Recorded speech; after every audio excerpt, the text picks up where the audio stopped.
By the definition of the operations on the complex plane, it's pretty clear how to apply polynomials and rational functions to complex values.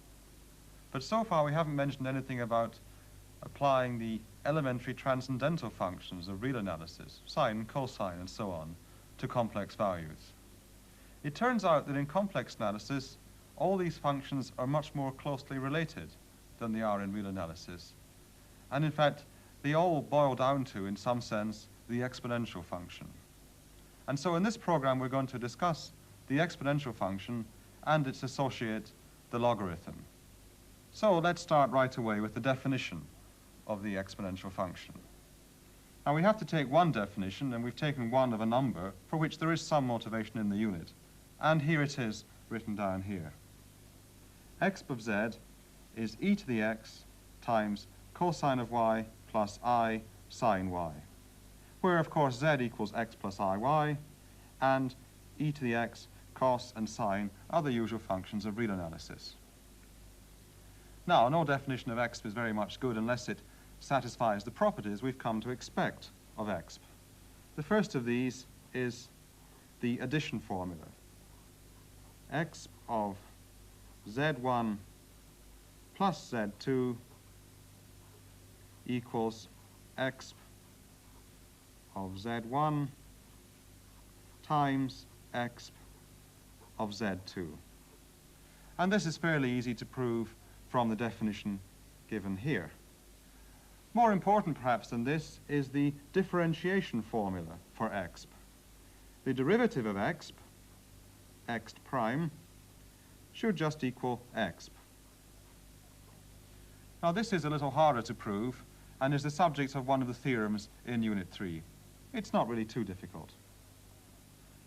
Well, let's come on to calculate some values of exp. Before doing that, there are two observations worth making. The first is about the modulus of the exponential function. Modulus of exp z is just e to the x. Also, an argument of exp z is y. All right, then let's look at a particular point, 1 plus I. What is exp of 1 plus I? Well, let's draw the complex plane in. Here is 1 plus I. So this distance is x, and this y, and they're both 1. Where does exp of 1 plus I lie? Well, an argument of exp 1 plus I is y, which is 1. So we have an angle of about 1, which is, say, well, angle of 1, which is about pi by 3. Now, where on this line does exp of 1 plus I lie? Well, modulus of exp of 1 plus I is e to the 1, which is e. So we go out e along here, and we end up with exp 1 plus I.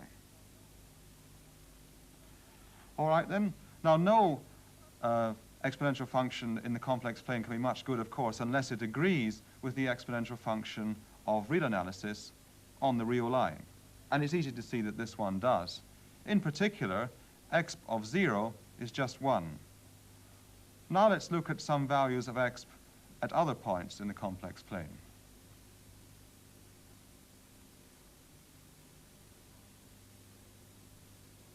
Exp of 0 is 1, and exp of any real number x is just real e to the power x.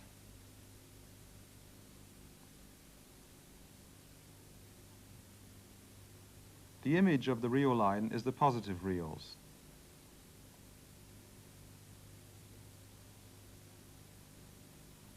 Exp of a real number plus 2 pi I is also a positive real.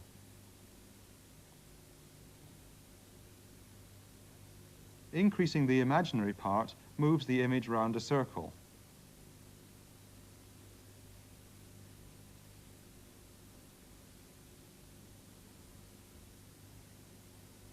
The image of the complex plane is the plane minus the origin.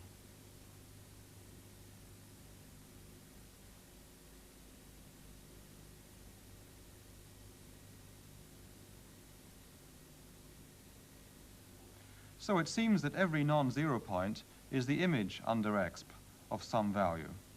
But let's check that algebraically now. In other words, let's solve the equation xz equals w for z, where w is non-zero. Well, the first thing we do is take the modulus of both sides, and we get e to the x equals mod w.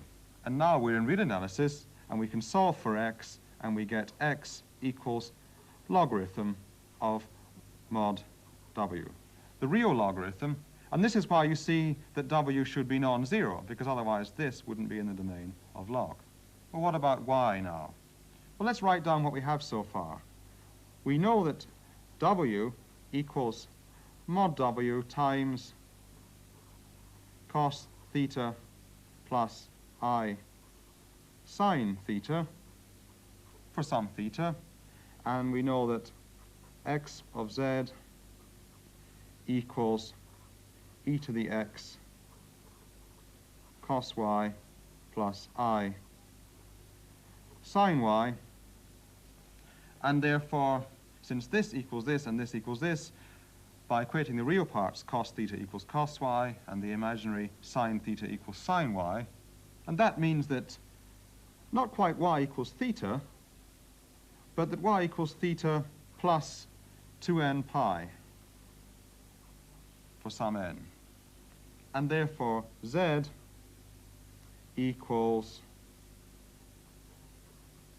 log mod w plus I theta plus 2n pi I. And so we've solved for z. In fact, though, we have rather too many solutions for z. You see, we had an ulterior motive in solving this equation. We wanted to compute the inverse function of exp. But as you've seen, exp is not 1, 1. It's many 1, and therefore doesn't have an inverse function. Well, let's draw out the solutions of xz equals w.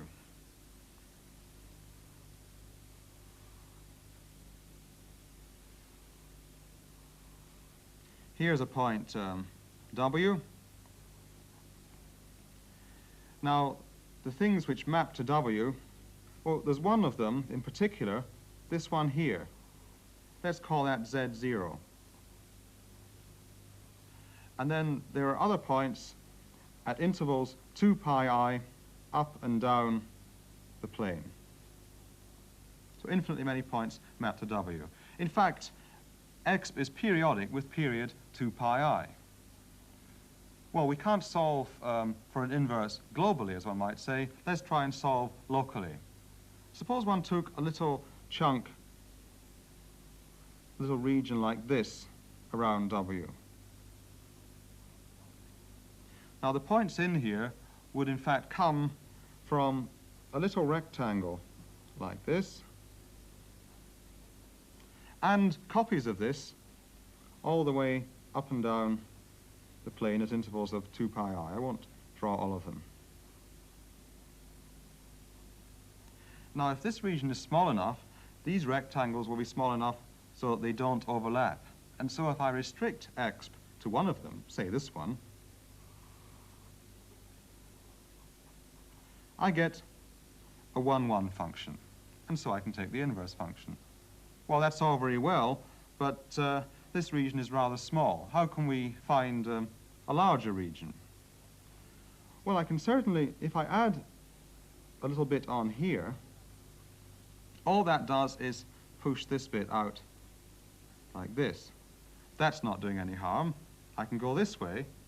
I can also go this way, and in fact I can fill out this to an infinite strip of this width. Suppose I want to add now a bit, though, up here. Now this is more dangerous, as you can see from this side. It's getting close to the next rectangle. On the other side, it corresponds to pushing round this little sector. And if I pushed it round too far, it would come all the way around and catch itself up, and that would be very dangerous. So we have to be a bit more careful. And let's see now how one goes about doing this. Let's start with exp of 0 equals 1.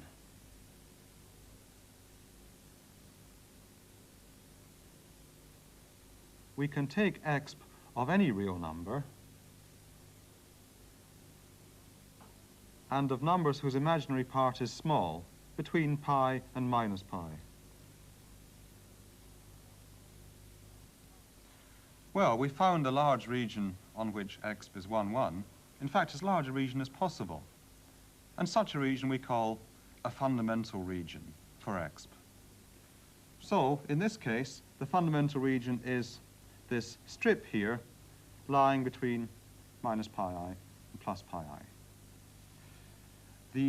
And on this, the function exp is 1, 1. The image of this strip is a region of the following sort. It's the plane, but with the points along the non-positive real axis removed, cut away, as one might say. And so we call this region a cut plane. On the cut plane, exp has an inverse, which we denote by capital L-O-G, or principal branch of logarithm, if you want to say it in full. We'll call it log normally. Let's now try and find a formula for log. Since it's an inverse, we know that exp of log z is z, and by our formula for solving this equation, we know that log z equals logarithm of mod z plus I times some argument of z.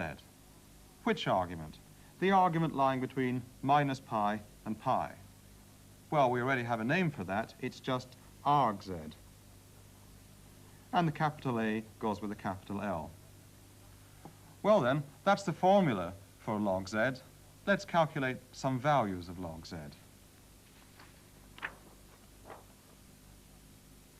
Let's start with a really easy one first of all. Log of 2. Well, 2 is a real number, and so its argument is 0. So we throw that part away, and we just get logarithm of 2, a real number. Well, let's try a genuine complex number now. Let's calculate log of 1 plus I. Well, certainly it starts off with log of the modulus of 1 plus I, so we have to find out what the modulus is. Now, it's very helpful in this situation to draw a little picture. Most importantly, to get the argument. The modulus isn't usually too much trouble. We want to get the argument. Here's 1 plus I. Its modulus is the length of this line, which is root 2. And its argument is this angle here, which is pi over 4. So we get log of 1 plus I is log root 2 plus I times the argument, which is pi over 4. That's not too difficult. How about another one? Log of 1 minus I. Well, 1 minus I lies down here, and so by symmetry, its modulus is the same. What about its argument? Well, the argument has to lie between minus pi and pi, and so certainly minus pi over 4 will do. So we get logarithm of the modulus, root 2, minus I times pi over 4, because the argument is negative. That's all going very well then. But what about log of minus 1? Well, let's put minus 1 in the picture. It's here. And that's not very good, because minus 1 lies in the cut of the cut plane, which is the domain of log, and therefore log of minus 1 is undefined. Well, never mind. Perhaps we could have chosen another fundamental region on which exp would have had an inverse, in whose domain minus 1 might lie. Perhaps we can do that. To see why one should be able to do that, think of this. The equation exp z equals minus 1 certainly has solutions, and we could take one of these solutions and push out from it in both directions to try and get a fundamental region. Let's see now how that would work.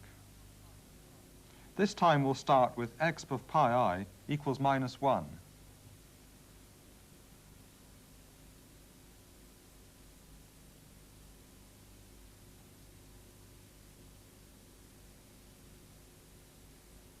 we can take exp of any number whose imaginary part is between 0 and 2 pi.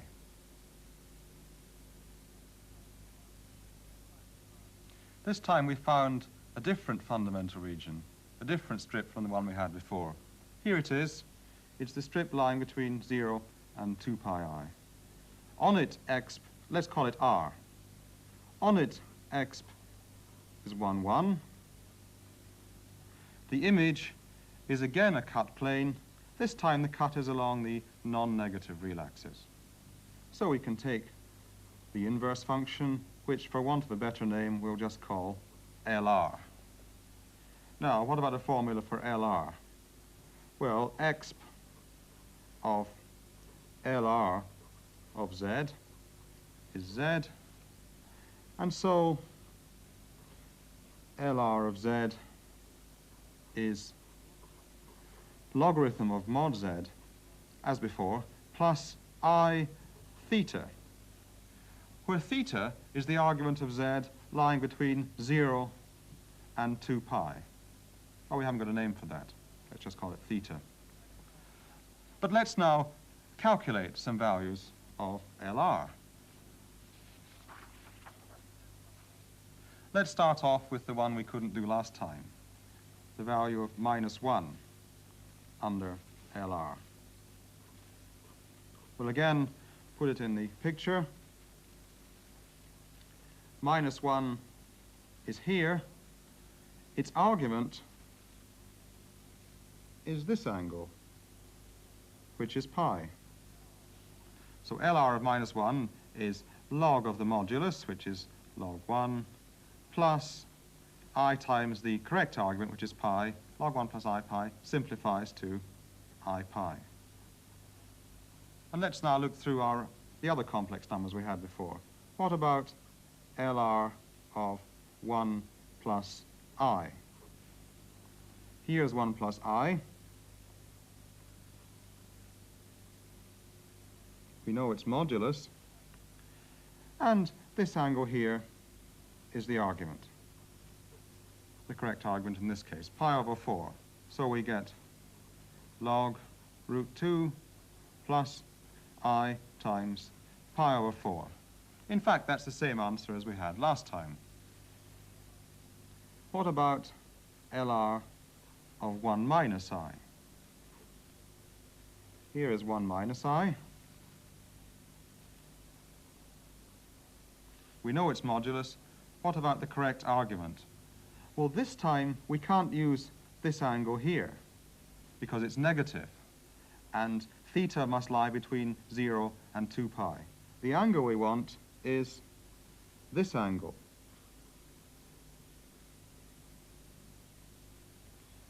which, if you think about it for a moment, is 7 pi over 4.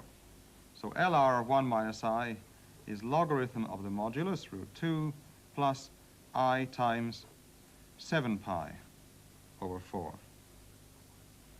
This time, it's not the same answer. It's 2 pi I more than we had before. Well, let's investigate the relationship between LR and log.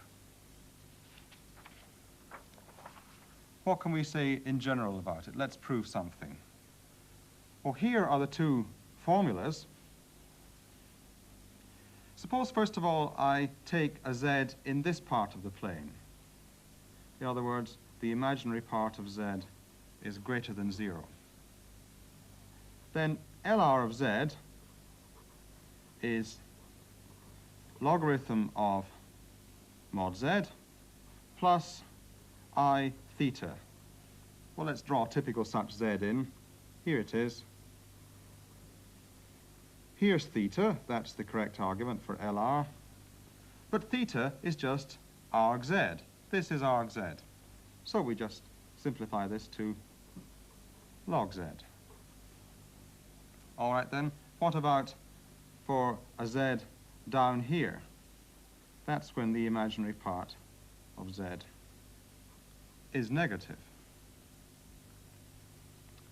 Well, LR of Z, we can start off again, is logarithm of mod Z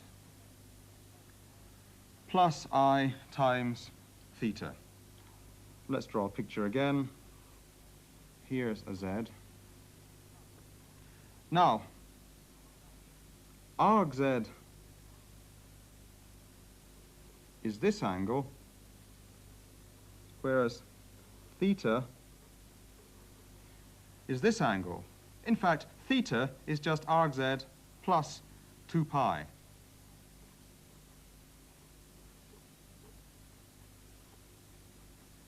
And taking this and this together, we get log z, and what's left over is 2 pi I. So they're pretty closely related. Of course, again, we can't calculate LR of 2, because 2, for example, would lie in that cut. And this is a general situation. But usually, if you have a point that you want to get information on, you can choose a fundamental region so that the inverse of exp on that region will have that point in its domain. And let's see some examples of that now.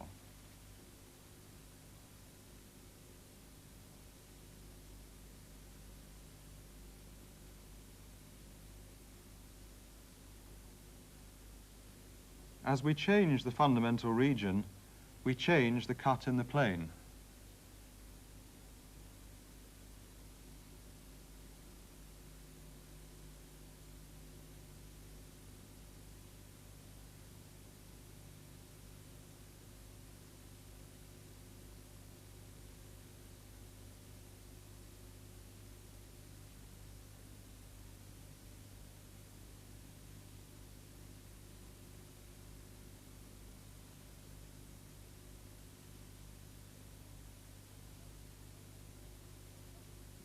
Enough of this extravagance. Let's look at a plain formula involving logarithms. Is it true that this formula holds? Well, the only way to see if it is true is to prove it. I won't do the details. It's fairly easy to establish that exp of log of z1, z2 equals exp of log z1 plus log z2. And therefore, log of z1, z2 equals log of z1 plus log of z2, oh dear, plus 2n pi I, which creeps in because exp isn't 1, 1. Well, can we get rid of this n? Well, you think about it. Try looking at z1 equals z2 equals minus 1 plus I. Anyway, once we have exponential and logarithm, we can go on to define the other functions, sine, hyperbolic, powers and roots, and so on. It all goes very similar to the case in real analysis, except for the two problems of fundamental regions and cut planes.